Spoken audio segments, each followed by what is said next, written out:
ফিলিস্তিন প্রশ্নে দীর্ঘদিনের অবস্থান থেকে সরে এসে বড় ধরনের পরিবর্তনের ইঙ্গিত দিয়েছে ফ্রান্স।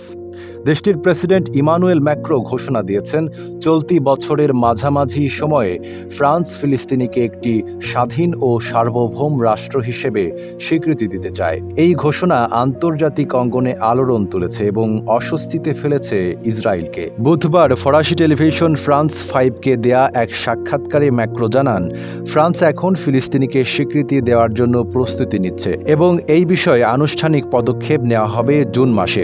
সে সময় সৌদি আরবের সঙ্গে যৌথভাবে জাতিসংঘে একটি সম্মেলনের আয়োজনের পরিকল্পনা রয়েছে, যেখানে ফিলিস্তিনকে রাষ্ট্র হিসেবে স্বীকৃতি দেওয়ার সম্ভাবনা রয়েছে। ম্যাক্রো বলেন, আন্তর্জাতিক পরিসরে ফিলিস্তিন রাষ্ট্রকে স্বীকৃতি দেওয়ার সময় এখন এসেছে। এই মুহূর্তে এমন এক সংকটময় পরিস্থিতি বিরাজ করছে যেখানে এই সিদ্ধান্ত আর বিলম্ব করা উচিত নয়। সিল্কোর সিল্ক অ্যান্ড শাইন, যাতে আছে আর্গান অয়েল ও ওট প্রোটিনের গুডনেস, যা আপনার চুলকে রাখে হেলদি অ্যান্ড শাইনিং। তিনি আরও আশা প্রকাশ করেন, ফিলিস্তিনের প্রতিরোধ আন্দোলনের সংগঠনগুলো ইসরায়েলকে রাষ্ট্র হিসেবে স্বীকৃতি দেবে। ইরানের মতো ইসরায়েলের অস্তিত্ব অস্বীকারীদেরও সমালোচনা করেন তিনি এবং বলেন, মধ্যপ্রাচ্যে শান্তি ও স্থিতিশীলতা আনতে আন্তর্জাতিক সম্প্রদায়কে একসাথে কাজ করতে হবে। তবে ফরাসি প্রেসিডেন্টের এই ঘোষণায় তীব্র প্রতিক্রিয়া জানিয়েছে ইসরায়েল। দেশটির পররাষ্ট্রমন্ত্রী গিদিয়ন সাআর বলেন, ফিলিস্তিনিকে স্বীকৃতি দেয়া মানেই সন্ত্রাসবাদকে পুরস্কৃত করা।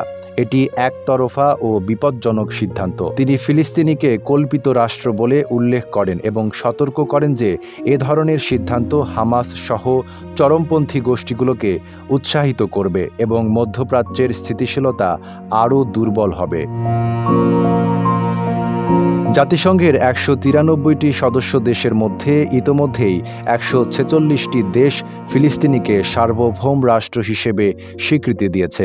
তবে জাতিসংঘ নিরাপত্তা পরিষদের স্থায়ী 5 সদস্যের মধ্যে রাশিয়া ও চীন অনেক আগেই স্বীকৃতি দিলেও যুক্তরাষ্ট্র ও যুক্তরাজ্য এখনও স্বীকৃতি দেয়নি। এর মধ্যে গত বছর ফিলিস্তিনিকে সার্বভৌম রাষ্ট্রের স্বীকৃতি দিয়েছে Armenia, Slovenia, Ireland, Norway, Spain, Bahamas, Trinidad and Tobago, Jamaica ও বার্বাডোস।